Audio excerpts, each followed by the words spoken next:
Hello' everyone, আজি দুপৰীয়া মই বনাব লৈছোঁ ঔটেঙাৰ জোল আৰু মাছৰ কণীৰে বৰ। সেইকাৰণে মই মাছৰ কণীৰ লগত পিঠাগুড়ি 2 চামুচমান, বেচন 2 চামুচমান আৰু পিঁয়াজ কাটি বাকী মছলা পাতি যি লাগে আৰু কেঁচা জলকীয়া আলু এটা লগতে কাটি লৈছোঁ মিহিকৈ। এতিয়া চবখিনি একেলগতে সানি লৈছোঁ আৰু ফ্ৰাই পেনত দি লৈছোঁ তেলখিনি গৰম হওঁতে মই এটা এটাকৈ বৰ বনাই দি যাম আৰু মই গোটেইখিনি বৰ দি লৈছোঁ।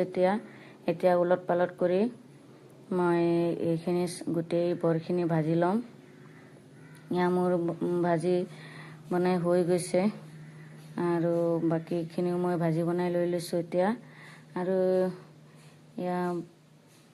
ৰৈ যোৱা তেলখিনিত মই মাছৰ পিচখিনিও ভাজি ল'ম। মই মাছৰ পিচখিনি দি দিছোঁ। মোৰ মাছৰ পিচখিনি বেছি ভাজিব নালাগে, অলপ ভাজি ল'লেই হ'ল। মাছৰ পিচখিনি মোৰ ভাজা হৈ গ'ল আৰু মই বেলেগ এটা কেৰাহী লৈ ল'ম।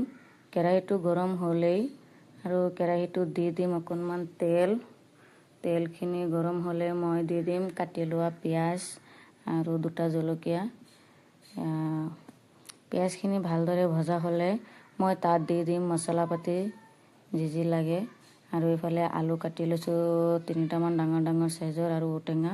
এইখিনি মই মছলা দি ভালকৈ অলপ লৰাই চৰাই মিহলি কৰি মই ঢাকোন মাৰি 5 মিনিট পিছত আকৌ উতলা গৰম পানী দি দিছোঁ। লগতে মই মাছখিনিও দি দিম। মাছখিনি দি আকৌ ঢাকোন মাৰি 10 মিনিটমান ল' ফ্লেমত উতলাই ল'লেই হ'ল আৰু এনেদৰে হৈ গ'ল মোৰ আজি টেঙা জোল। যিহেতু গৰমো বেছি পৰিছে, টেঙা জোল খোৱাটো বহুত ভাল।